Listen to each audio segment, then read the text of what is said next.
1,5 bulan yang lalu, Xi Jinping sudah mengancam Jokowi. Kalian harus sikapi Islam dengan keras. Saya kok nggak paham ini, kok presiden negara lain ngancam presiden kita. Tinggal tunggu tanggal mainnya penyembelihan orang-orang yang melawan, karena jumlah yang mati sebenarnya sudah menembus 6.000 orang. Dari yang diracun, yang dibunuh, yang ditembak. Di penjara sekarang ada 2.000 orang pemuda, dan ustadz-ustadz model saya ada sekitar 50 orang. Pokoknya keren dah. Ustadz ditangkap, anak-anak remaja masjid salah dikit tangkap. Jadi dalam penjara sekarang ada 2.000 orang. Ya, nggak percaya? Ayo kita cek sama-sama. Negeri ini memang sudah dihancurkan dengan serius. Maka saya himbau buat para semua jamaah, jangan jauh-jauh dari Allah.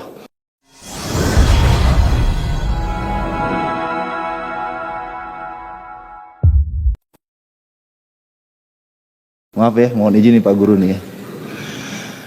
Jadi vonis buat saya menurut Habib Rizik atas permintaan raja di raja yang tampang deso tapi sadis adalah 8 tahun. Ya, jadi beliau itu meminta agar saya divonis 8 tahun. Ya, jadi hati-hati dengan penampilan.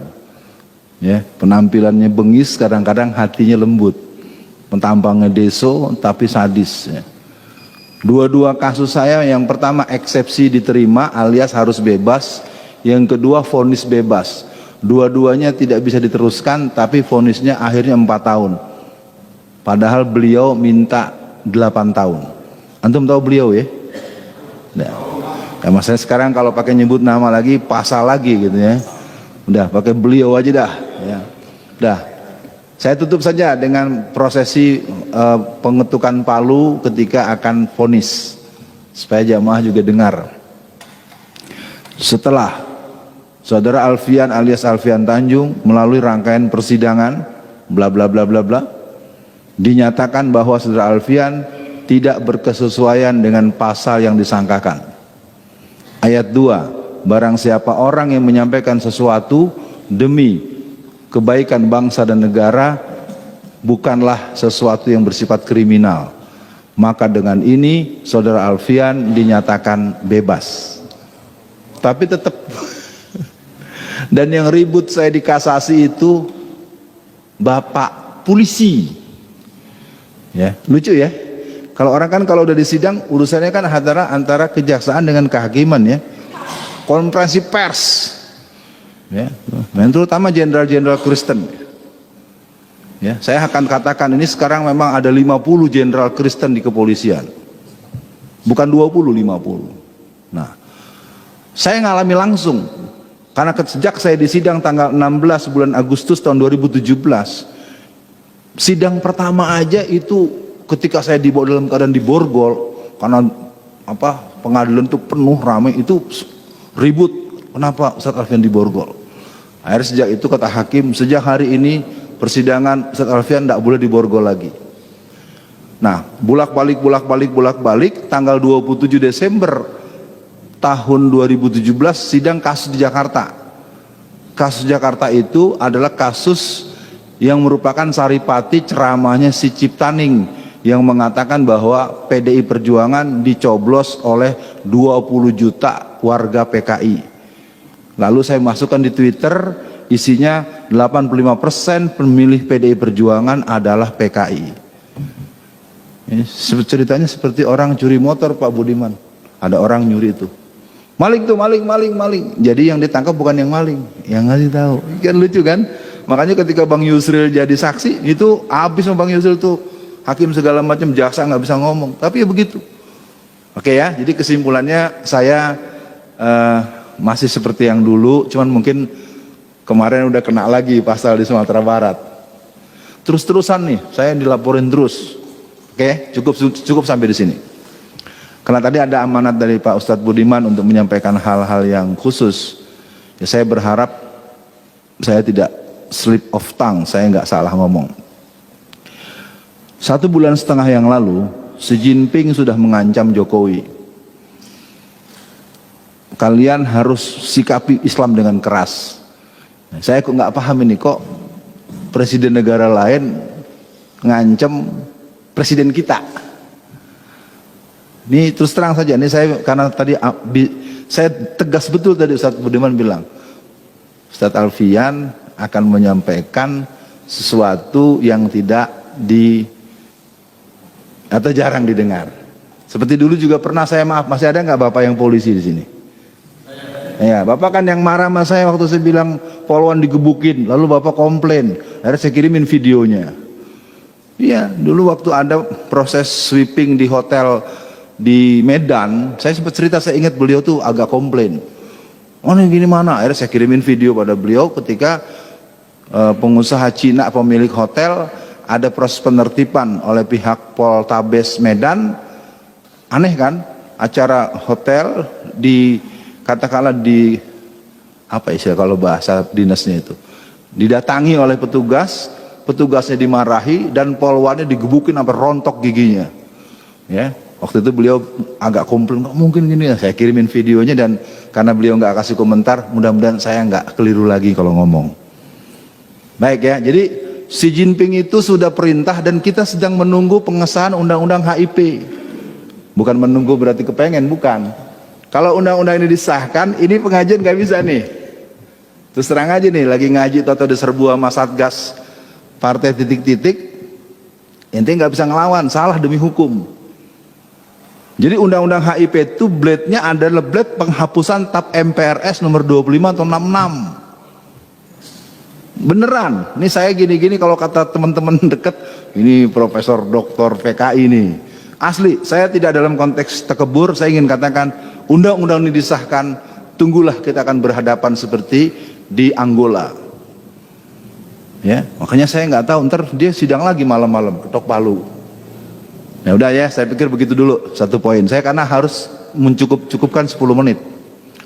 Yang kedua, gerakan PKI sekarang itu betul-betul sentralnya Jawa Tengah, Jawa Timur. Jawa Tengah itu Semarang dan Boyolali, full. Dari tingkat RT sampai tingkat wali kota, bupati, sampai gubernur Jawa Tengah. PKI Pak.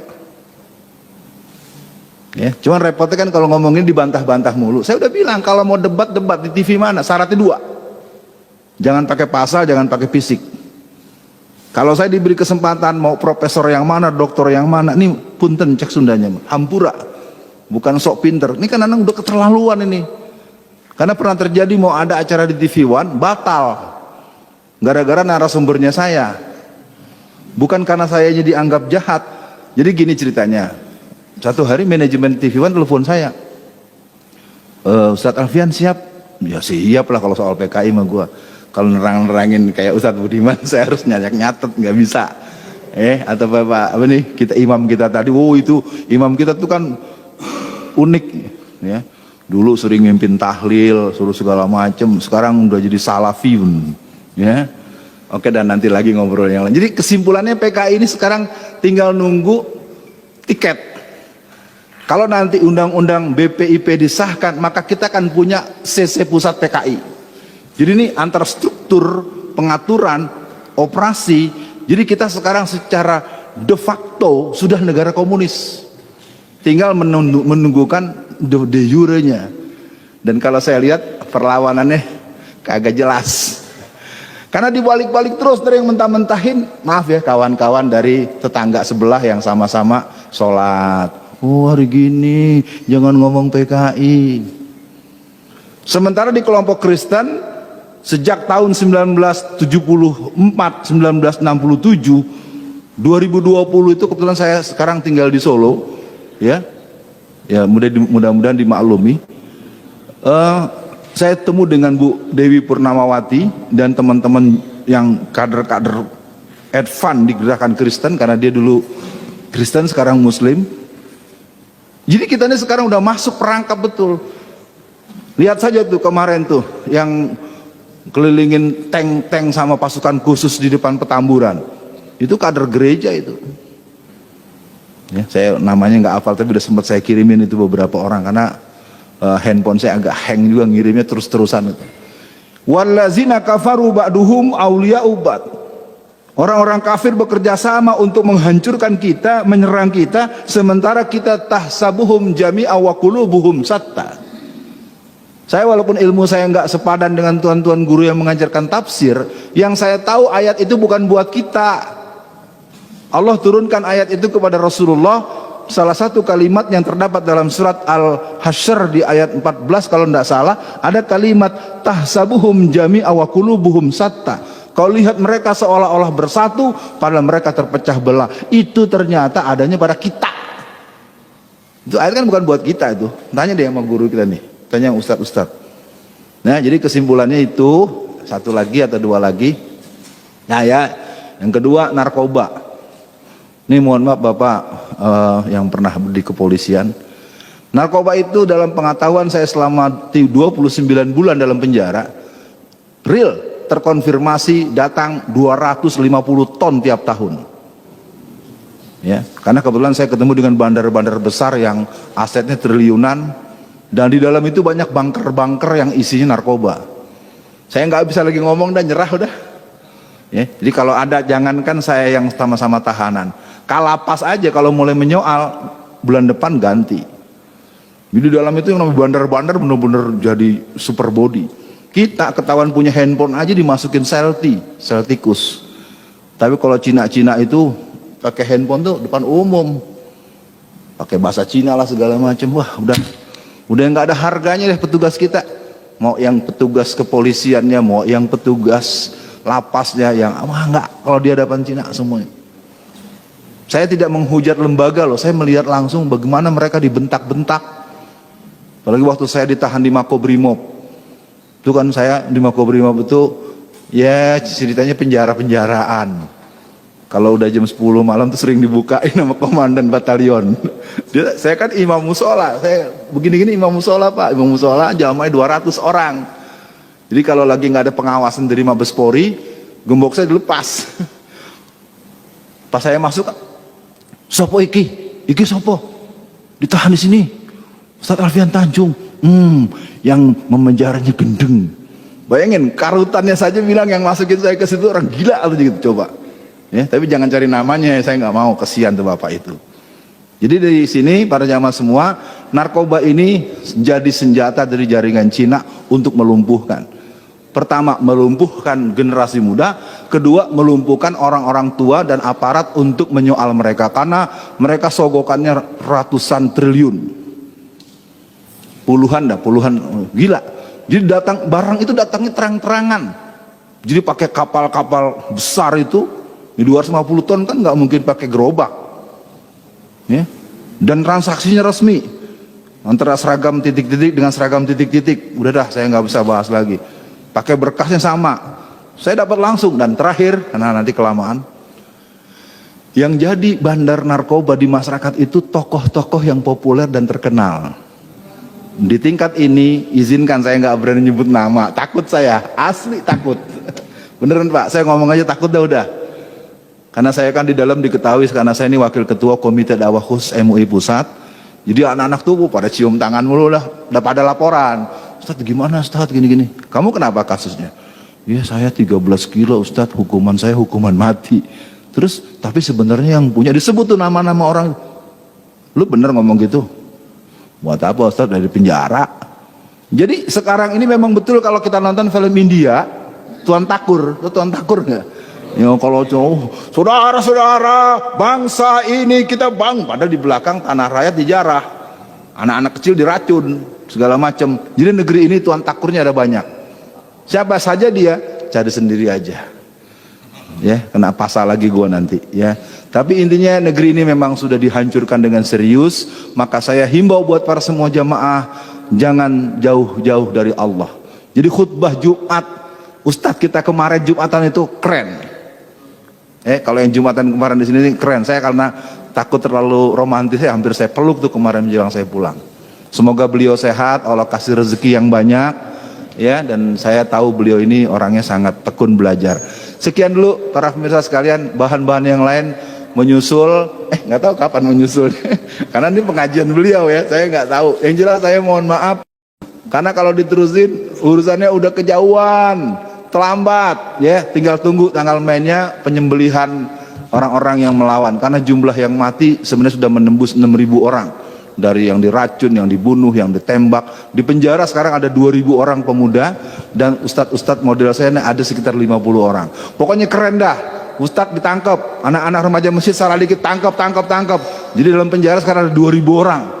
Ya, nggak percaya? Ayo kita cek sama-sama. Karena saya ketemu dengan lapas-lapas yang sebagai penutup. Jadi saya di penjara di Porong itu, saya sering diculik oleh petinggi-petinggi dari dirjen di tingkat Kanwil di Jawa Timur.